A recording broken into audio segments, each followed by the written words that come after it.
سلام قشنگا، امیدوارم حالتون خوب و عالی باشه و با یه ویدیوی دیگه از آنچه در ترید بر ما میگذارد در خدمتون هستیم. ممنون که هستید، نظر میذارید، کامنت میذارید، لایک میکنید، انرژی میدید، چه حالا تو تلگرام چه تو یوتیوب. دمتون گرم بچه ها، مرسی، لطف دارید. من امروز چند تا کار باحال کردم، حساب سر جاشه، بدون ضرر. اینا رو همین اول کار میدم. تریلره، هوش مصنوعی داریم و یک، خدایا چجوری بگم، یک آپگرید برای استراتژی اورب پیدا کردم که فوق‌العاده است و یه تاییدیه عجیبه که اون اورب آیا اوربه یا که اورب نیست. قبل از هر چیزی طبق روال همیشه، چون من فرصت ادیت ندارم واسه ویدیوها، خب در جا میرم از چنل رفیقمون سایبر گای آودیو یک دونه موزیکاش هم خیلی سنگینه ها، یعنی سنگینه. و بذار ببینم که یه موزیک نو کپی رایت که با صدای خیلی کم میذارم چون این کپی رایت. آره خیلی کم، برای اینکه خودم بشنم. اینوات آره نیاز دارم. کیفیتش هم میشه کم کنی، داره دریا نشون میده.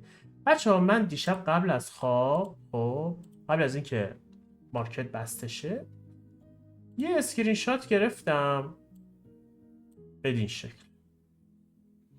یه اسکرین شات اینجوری گرفتم از مارکت و دادم به چت جی پی تی.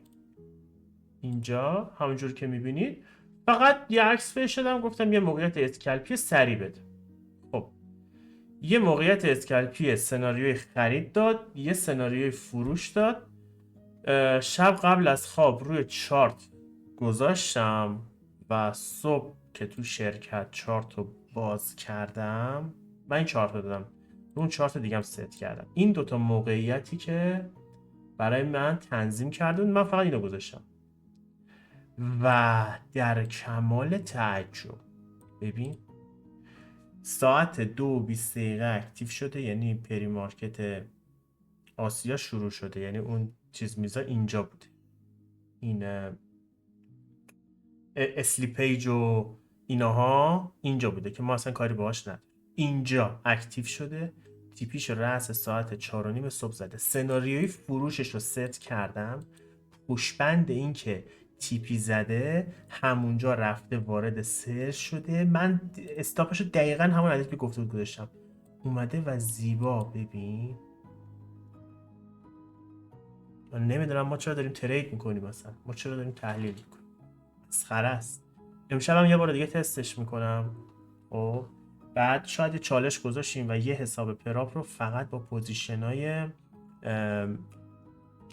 چت جی پی تی پلاس رفتیم جلو. خب حالا کاری نداریم، اینا هیچ اوکی، اینا کیک. آقا صبح ساعت 10:30 صبح شروع سشن لندن رو داریم. ببینین چقدر پوزیشن اینجا هر کدوم یه داستانیه پشتش، داستانهای عجیب. بچه ها یه چیزی رو بهتون بگم، جفت ارز جی پی پی جی پی وای جزو جفت ارزای غیر اصلی حساب میشه توی پراپ ها و معمولا اسپرد زیادی دارن و کارمزدشون هم خیلی زیاده، یعنی هر یک لاتش خیلی گرون قیمت سنگین در میاد به نسبت حتی مثلا نزدک و اینها خیلی گرونه، مثل به نسبت یورو مخصوصا. اما با اسپرد کم این پراپ جدید، این فکر کنم اینوست پراپ بود، حالا کارمزدش بالاه، خدا وکیلی کمیسیونش بالاست، ولی اسپرد کمش باعث شده خطاهای ما توی اورب کم بشه، چون ما تو اورب یه استاپ خیلی کوچیکی داریم دیگه. حالا اینم گفتم بدونید. و اینکه من با جی بی بی جی پای خیلی کار دارم، خیلی فکر را دارم راجبش. یه سری چیزای عجیبی دارم از این جزء ارز کشف میکنم و میفهمم که فکر کنم الان خیلی زوده بخوایم راجبش صحبت کنیم و فعلا با همین اوربش میخوایم بریم جلو و گلیچش باگش رو در بیاریم و ازش استفاده کنیم. اوکی، صحبت اضافه ای نکنیم، صدای موزیک رو یکم بیشتر کنیم و بریم. با اینکه کپی رایته ولی اجازه میده پخش کنم این موزیک رو. حالا اوکی. ساعت 10:30 اورب تشکیل میشه. اولین سیگنال ورود ما وارد میشیم بدین شکل و تا فکر میکنم تیپی 2 میاد، ولی متاسفانه طبق معمول منتالی خودم، روانی خودم، صبر کردم. من تیپی 4 همو میخوام. برگشت حساب من زد رو تیپی 2. حالا خیلی بد بود دیگه. نشستم نگاه کردم نگاه کردم تو یه چیزی زد به سر. ما یک دونه اندیکاتور داریم به نام ومپ، میدونم خب، حالا وی وپ. خب وی وپ میشه والیوم ویت اوریج پرایس، از چیز استاندارد.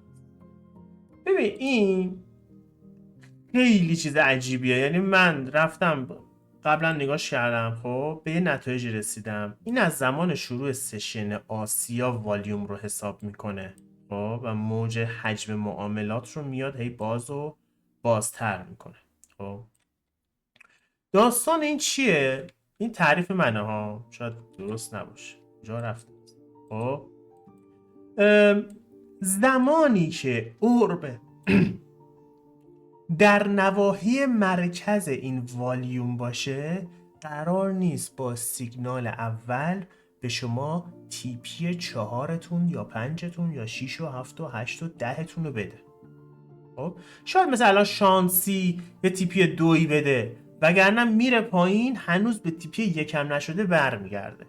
اینو توی بک تست روز شنبهمون حتما با وی وپ تست میگیریم. خب و من اینجا بود دیگه وی وپ رو اضافه کردم، دیدم بله قبلا با این موضوع آشنا شده بودم. اگه دیده باشین تو ویدیوهای قبل وی وپ بوده توی اندیکاتورهای کنارم. صبر کردم، گفتم باشه توی 5 دقیقه. ببین توی تمام تایم فریماش هم یکیه ها، هیچ فرقی نمیکنه. توی تمام تایم فریما این وی وپ تغییر سایز و چیز نمیده، چون بر اساس والیوم داره کار میکنه. گفتم باشه بذار من معامله وا نمیکنم، خب ولی میام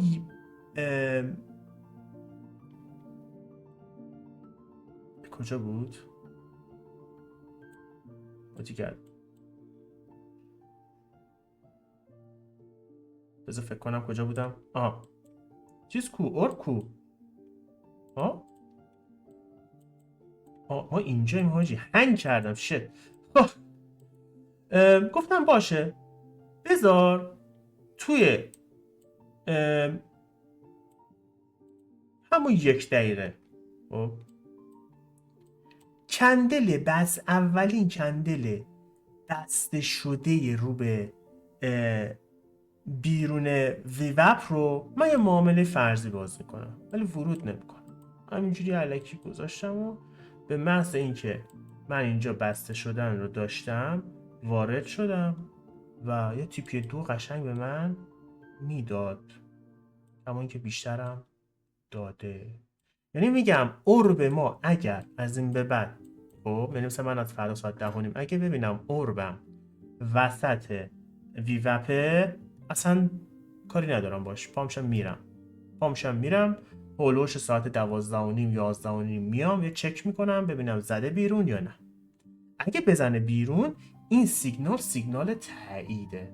اینا من آموزش نمیدم به شما ها، خب اصلا آموزش نمیدم، دارم برآورد میکنم ها، دارم یه باگیری میکنم از این اورب. خب حالا کاری نداریم، این از اینجا تموم شد. این معامله بر چه اساسیه که اینجا من این معامله با ریسک 16 دلار وارد شدم، یه 25 دلار اینجا وارد شدم، خب اینجا که هیچی، یه 16 دلار اینجا وارد شدم. خدمتتون عرض بکنم که حالا من ویوپ رو فعلا حذف میکنم. در ضمن نکته، نسخه اشتراکی تریدینگ ویو که خریده بودم پرید. چرا؟ چون با آی پی ایران یه بار رفتم توش. یعنی کلا پولی که داده بودی هیچ، نوشته canceled billing cancelled، هیچی هاپولی کرد. چرا؟ چون تو ایرانی هستی. اوکی that's it. حواستون باشه اشتراکی پولی تریدینگ ویو اگه گرفتید و با آی پی ایران برین، همونجا اشتراک رو بلاک میکنه. اون سایت هم میگه خب تقصیر ما چیه؟ تقصیر اون چیه بدبخت. anyway آها، اندیکاتور KA66 FX Session High and Lows. خب این اندیکاتور اینجا سشن لندن شروع شده بود دیگه. خب هم یک سوتی مرگبار بهتون بگم. سشن لندن که اینجا برای من شروع شده بود، درست، قبلش سشن توکیو، یعنی اینجا این قسمت قرمز تا اینجا سشن توکیو. قبل از اینجا ها، یعنی من منتظر نشدم تا ساعت 12:30 تا سشن توکیو بسته بشه. سشن لندن که باز شده بود، اومدم سقف سشن توکیو رو برای خودم علامت زدم، گفتم به به، سقف سشن توکیو رو شکست. ریتست سقفش با هم شکستش ها، با هم شکستش ورود کردم و خب یکم هم اینجا چی زدم، زد تو حلقمون. خب و یه حساب نمی‌کنم $16، نه اینجا هم $25. آره یعنی 50 منفی. این $16. این چیه؟ بعد فهمیدم چه گندی زدم. سشن نیویورک، سشن توکیو که ساعت 12:30 بسته میشه، یعنی این خطه و سقفش میشه اینجا، این خط، یعنی جایی که آخرین بار اینجا بوده، سقفش میشه این خط قرمز. خب من اینو پس پاکش میکنم. سقفش پیدا شد. خب ریتست کرد، اینجا دیگه وارد نشدم و الا اینجا استاپ شد. اومد اینجا سقف توکیو رو شکست، یه کندل بسته شده دیگه هم، یه کندل کامل زیرش دیدم، وارد شدم. فکر میکنم تیپی 1.5 رفت و بعد باز دوباره $16 استاپ. تقریبا 60-70 تا 75-6 تا حساب توی ضرر بود با کمیسیوناش. و این بود از صبح ما. این آخرین معامله ساعت 1 ظهر ما بود که دیگه جمع جور کردیم و رفتیم و خدا نگهداری کردیم، بریم برای بعد از ظهر. 15:30 15:45 من هایلو رو میبندم و اندیکاتور والیوم ویت رو چون صبحی یه نتیجه بهش رسیده بودم، گفتم باشه اسی ما امروز چند تا قانون میذاریم برای خودم. تو مسیر که کلی داشتم فوش میدادم اینجا تو خیابون. anyway قانون اول این که تشکیل اورب خارج از وی وب باید باشه.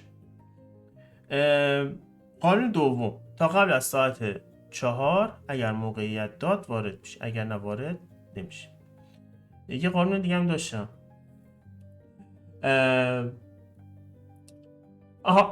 TP 2 80% تو 80-90% تو خالی میکنی، بقیه‌شو میذاری باشه. خیلی زیبا. امروز خیلی زیبا و خیلی ترسناک. اینجا نذاشتمش، روی اینجا گذاشتمش. آره اینا تحلیل صبحمه دیگه. ترید صبح اینجا بود. این ترید بعد از ظهر که ترید خوبی بود، راضیه، خیلی خوب، خیلی ترید.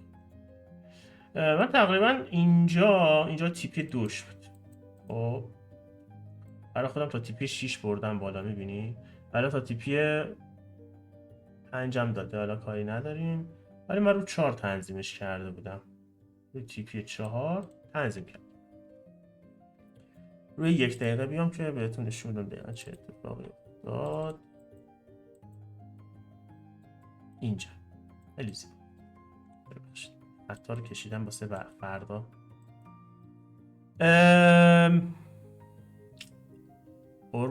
آره دیگه این یکم دو رنگ شده، اینو آبیش کنم که قاطی نکن.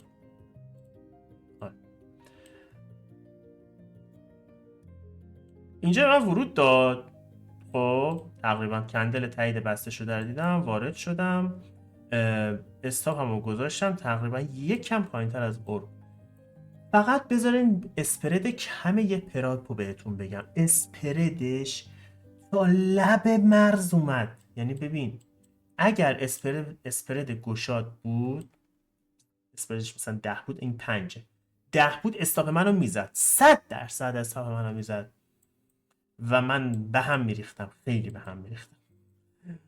اومد تا این لب، اومد به محض ورود من به خدا اومد تکتر زدم دیگه، در لپتاپ بستم و رفتم. برگشتم اومدم که دیدم بله نزدیک تیپی 2 و خوشحال. دوباره برگشت گفتم دست نزن، کاری نکن. اومد اینجا به محض اینکه اینجا رد شد رو تریدینگ ویو برای خودم ختمت کشیده بودم، از این چیز میزم سر اینجا 90% رو خالی کردم، یعنی $60 رو کشیدم بیرون. برگشتم گذاشتم باشه. بعد دیگه داشتم حاضر میشدم بیام بیرون، اون برگشتم که مونده بود هولوش $13-14 شده بود تا اینجاها اومده بود. اینجا رو بستم، کلوز کردم، خوشگل اومدم بیرون و حسابم سر به سر شد. حالا اگه باز بشه حسابم بهتون نشون بدم. امروز حساب رو با اینکه بردیم تو ضرر، خدا رو شکر این اوربه تیپ 4 هم داده. یعنی من اگه با ریسک $25 هم وارد شده بودم، چون منتالی به هم ریختم اینجوری میکنم و درصد بندی میکنم. من به شما میگم این اوربه جواب گایس. اینم که هیستوری معاملاتی مونه. حالا دیده میشه این طرف، دیده میشه. آره هیستوری معاملات امروز بوده. معامله طلام داشتم، راستی یه معامله طلام داشتم که زیاد با سود زیادی نداشت، $5. خواستم یه چیزی تست کنم، نمیدونم چرا. بعدم ریسک فریش کردم، هر چیش بود بسته شد، مهم نیست. یه منفی 21 صبحش بوده، باز دوباره یه منفی 25 تا، یه منفی 16 که بهتون گفتم، بعدم یه 63 و دیگه چیز شد دیگه. تقریبا اینجا با هم مجموع میکنه، خودش جمع میکنه، نمیدونم چه جوریه. ولی مثلا من اینجا طلام که اینجا داشتیم یه کمشو بستم، بقیه‌شو گذاشتم باشه، ریسک فری شد. اونا اینجا نیورده، نمیدونم، فکر کنم همه رو با هم یکی میکنه. ولی اینجا توی ترید هیستوری خط و خطوطاش باید باشه که من این چیزو خیلی دوست دارم گایز، رنگ چارتمو خیلی دوست دارم. آره یه دونه اینجا وارد شدیم، یه همین جی بی بی بعد از ظهر اینجا یک مرحلهش خارج شدیم، اینجا یه مرحلهش خارج شدیم. خدا رو شکر. ولی میخوام اینو بهتون بگم، مثلا میگم یک نیم لاتش هلوش $2.5 کمیسیون داره، هر یه لاتش $5 کمیسیون داره. خیلیه. و این اسپرد کم فوق العاده است. این اسپرد کم خیلی خوب و کمکه، یعنی اصلا تو جی جی عالیه. آقا این از امروزمون بود. راجع به چت جی پی تی گفتیم بهتون، راجع به وی وپ و اورب پلاس و اورب، اینکه چجوری اورب رو کنترلش بکنیم. حسابونم 4999 900 و خب سر جاش. هنوز 1000 تومانی روش نرفت و داریم دست و پا میزنیم. خیلی خوبه، راضیم، خیلی خوشحالم. الکی خیلی مواظب خودتون باشین، خیلی مواظب خودتون باشین بچه‌ها. این روزا فشار اقتصادی خب معمولا باعث میشه که نتونیم درست فکر کنیم، نتونیم درست عمل بکنیم. چت جی پی تی پلاس خیلی خوبه، من میشینم باهاش راجع به مشکلات ذهنیم توی ترید حرف میزنم، راهنمایی خیلی خوبی میکنه. برام جلسه بود نوبتی روزانه گذاشته که بشم باهاش صحبت کنم و خیلی راهنمایی خوبی میکنه. یه جور تراپی کامله. به شما پیشنهاد میکنم که این دوره زمانه به جای گوگل کردن جی پی تیش کنید. و همین، خیلی خوش گذشت، عالی بود، دمتون گرم. لایک کنید، سابسکرایب کنید ویدیو رو. نظری داشتید حتما تو کامنت ها. ممنونم، مرسی که نگاه کردید. خدا نگهدار.